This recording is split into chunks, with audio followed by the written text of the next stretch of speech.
Hey Quench Crew, if you've been here for any amount of time, you know that Jace and I are thinking about living abroad. And if you're living abroad now or in the future, we are going to dig a little bit deeper today into two countries that are on the radar for most Gen Xers. Those countries are Mexico and Panama. So let's see who comes out on top. We're going to evaluate both of the countries. We've been to both of the countries, we've visited, we've researched, and we're going to evaluate how they stack up on certain key topics and metrics. This is not an official research study, just our opinions, and feel free to weigh in on the comments on whether you agree or disagree with us.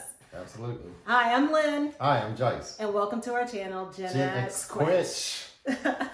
Don't forget to like, share, and subscribe. Ring that bell so that you're notified of all of our videos.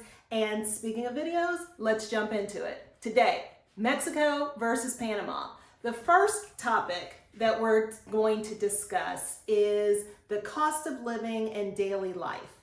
So, while both of these countries are attractive because of lower cost of living, I'm giving the edge on this one to Mexico. Mexico gets the edge mainly because as a larger country, there are so many more different options, I think, for how you can live. If you want beach, if you want city, if you want colonial towns, inland, coastal, modern town, old-fashioned towns, walkable areas. I think that there's a lot of options from a standpoint of the daily life that you're seeking. And therefore, there's lots of options for the cost of living. Obviously, Panama offers very similar types of living situations, but I know that Panama City and Boquete have gotten higher as far as more expensive, as more people have moved. More expats moved there. As more expats move there. So, and those are the places where expats are clustered. So I think from a standpoint of Mexico and a cost of living, I think it gets the edge over Panama. Yeah, and I would say too, because Mexico's a much bigger country, there are many more cities. Mm-hmm. So you can kind of pick cities that align with your cost of living or what you're looking for. Right, and your lifestyle. Yes. Mm-hmm. Busy or slow. Yep. So category 1 goes to, again, Mexico. Right. I'll hold the Mexico flag. Yes, she gets to hold the Mexico flag. So, category number 2, healthcare and insurance. A very important category, especially for those of you who are aging and may need to go to the doctor more frequently or visit the pharmacy. So, in terms of healthcare, both Panama and Mexico, a lot of their physicians are American trained. Mm-hmm. So that's a good thing. In Panama City, there's an influx of physicians who speak English, so that's a positive, and that will be where we would be looking if we most likely moved to Panama, if we did.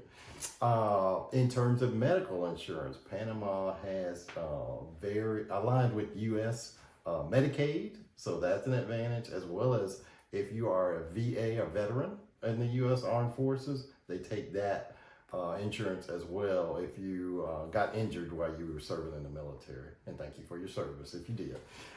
So in terms of an advantage, I would say Panama. And there's another thing you got to think of. In terms of that, the IMSS system in Mexico, the public health system, is a little difficult to maneuver. So again, for that reason, got to give it to Panama.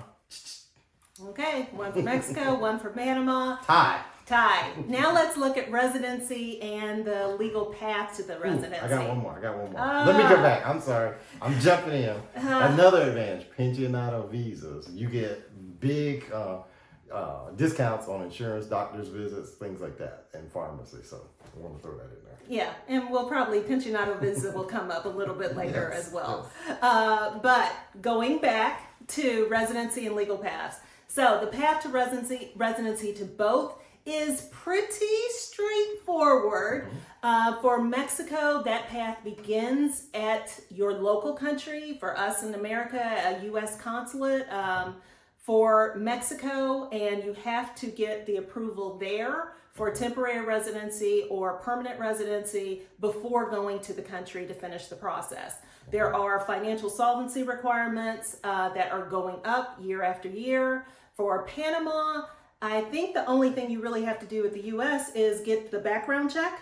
Get the background check. You have to send it to a Panama embassy or take it there if you have one nearby. There aren't as many Panamanian embassies as there are Mexican consulates.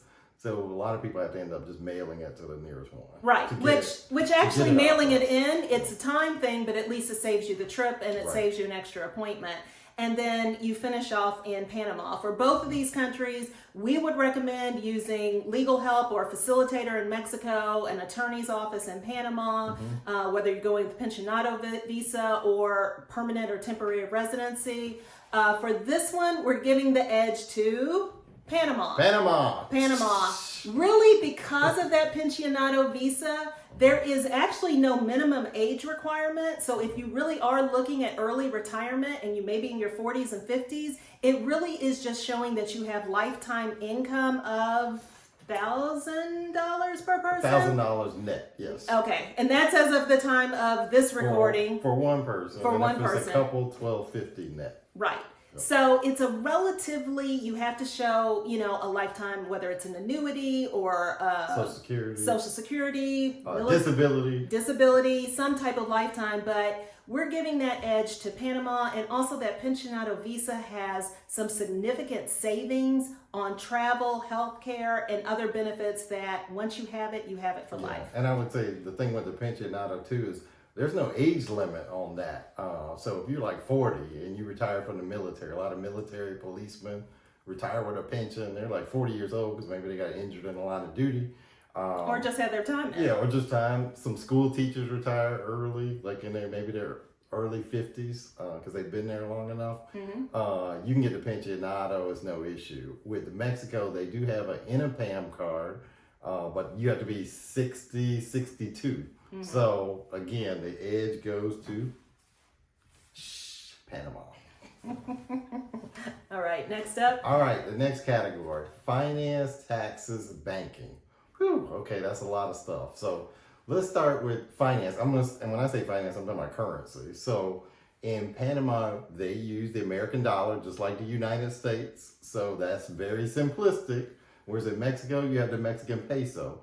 And when there are currency fluctuations, like there are now at the time of this video, where the dollar is being devalued, let's say your rent's $1,000. It may be $1,200 now because of the fall in the value of the dollar. Whereas in Panama, you don't have that issue. So it's a little more simplistic in Panama. So let's talk about banking now. You could also, as an American citizen, open up a bank, and you're not required to have a Panamanian tax ID or anything like that. You can just open it up as an American citizen. There's a lot of paperwork with that, like your passport and things like that you have to bring to show that, and a referral from an American bank, etc. So that is required. But in Mexico, you have to get what's called an RFC number, which is basically their version of a tax ID, and you have to have residency there. So there are two extra hurdles in terms of banking in Mexico. So again, I'm leaning more Panama at this point. And then, let's see, what else? Banking, taxes. Panama.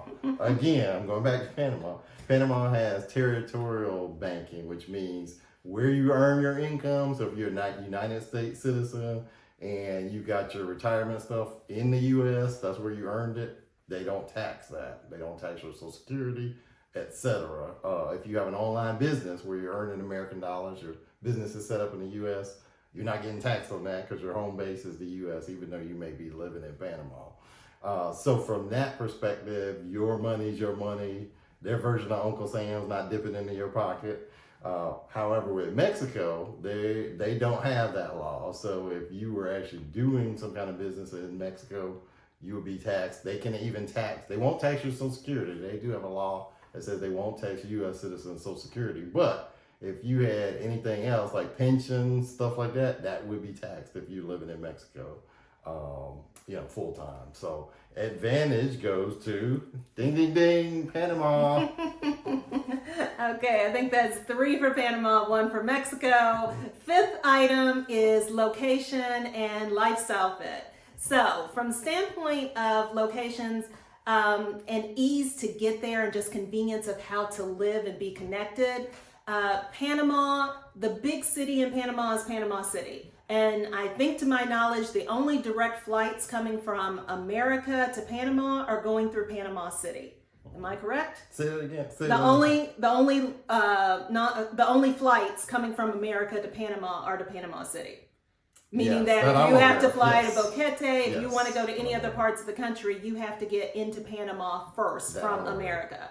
Now, conversely, if you're trying to go to Mexico, because it is so much of a larger country, you've got Mexico City, Querétaro, all the coastal Cancun. Let's go out west. You've got Puerto Vallarta, Cabo. Yep. There's lots more opportunities as far as getting to Mexico with flights from the America, from the United States. It's a little bit further north than Panama, so the flights may not be as long. So accessibility of getting And to you Mexico. cross the land border easier. Right, you can even drive Yeah. into Mexico if you need So- to. So I think from a standpoint of just convenience, Mexico edges out from the standpoint of getting there. I think from a standpoint of connectivity, when you think about your phone, most U.S. plans do include Canada and Mexico, so you don't necessarily need to have change your phone plan, so that makes it easier. I think a lot of the creature comforts, there is Costco in Mexico.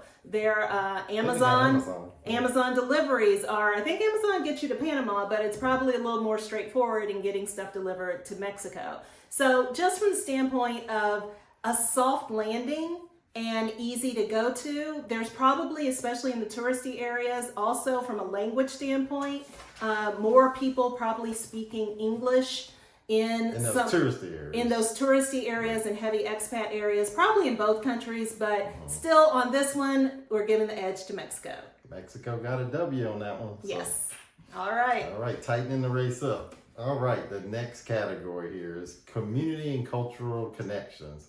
I would say this, Mexico's such a large country. They have a lot of expat enclaves. You got like Merida, you got Cancun, Tulum, Querétaro, San Miguel, Right. Lake Mexico Chapala, Mexico City. So Oaxaca. yeah, Oaxaca. I mean, there's so many places. Cabo. So you got a lot of enclaves of expats all throughout Mexico. So that makes for community. If you're looking for other expats, you can find community there. And then if you actually learn the language or know the language, you can kind of blend in with the local community, which I would recommend to be able to navigate and not get those gringo prices on everything. So from that perspective, a lot of variety with Mexico. Now with Panama, you have a large expats in like Boquete and Panama City, obviously. Coronado. And Coronado, and Bocas del Toros. So you've got some enclaves. It's just not as big a country. So from that perspective, makes it, you don't have as much variety there. However, I will say for Panama, if you're African American in terms of blending in, there's a much larger Afro-Panamanian population. So from a comfort level of just blending in, you're just gonna fit in. People will think you're Panamanian until you open your mouth. So from an African American perspective, I'd say it's kind of a tie. I would give it a tie on that Yeah, one. I agree. We're giving that one from a standpoint of community and cultural connection. It's a tie. And especially in this day and age where this topic of living abroad and moving is so prevalent, that I think that these communities are popping up all over. It's easier with the internet, with Facebook groups, with YouTube. You can find your tribe pretty much anywhere. So I think that community connection, whether you're going to Panama or Mexico, it's a tie. And then on to our last one, which really is just about retirement and long-term living. So whether you're planning to move permanently to one of these countries or potentially slow travel and just live there for months at a time, both of them are convenient and friendly toward retirees. But I think with the pensionado visa, Jai's already moving to get his hand on the flag. Panama really wins this one, I think, kind of hands down with that pensionado visa, with healthcare, as far as really having, if you're talking about Panama City, having, U.S. trained doctors that speak English, But And Mexico has that too, but Right. but for Right. Panama City, it's a lot of advantages. Right. Especially they have a Johns Hopkins affiliated hospital. Like I said, they take the VA insurance. I mean, it's a lot of advantages. Right. And Panama City, if you're talking about that, and probably some of the other areas have a lot of walkable neighborhoods. And so, you know, as you age, it's not necessarily that you have to have a deal with a car.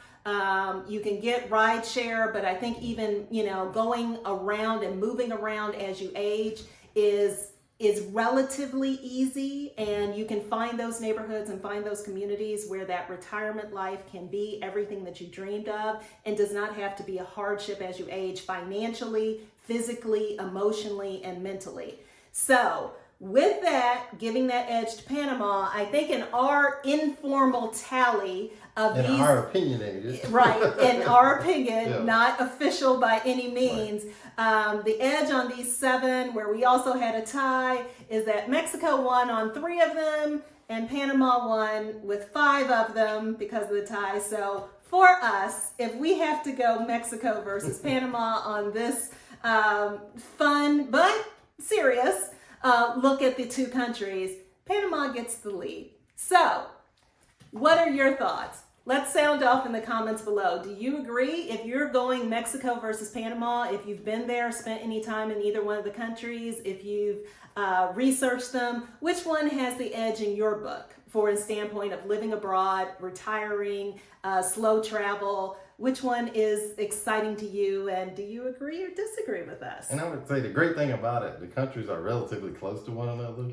So if you're thinking like us, yeah, you may set up a home base in one, but we may go back and forth between both of them, depending upon the season, the time of year. So what we're in the mood for. So Right. both of them are great countries. Yeah, much love to Yes. both, Panama and Mexico. Exactly. They both have our heart, and we actually do have plans to visit both Mexico and Panama at least once in the next 6 months or so. Yes. So passports are ready, Mexico residency card is ready, and we're ready to go. And so with that, as always, we thank you. We appreciate you, Quench Crew. Please like, please share, please subscribe if you haven't already. And we look forward to seeing you on the next video. Adios, Quench Crew. Muchas gracias. Bye-bye.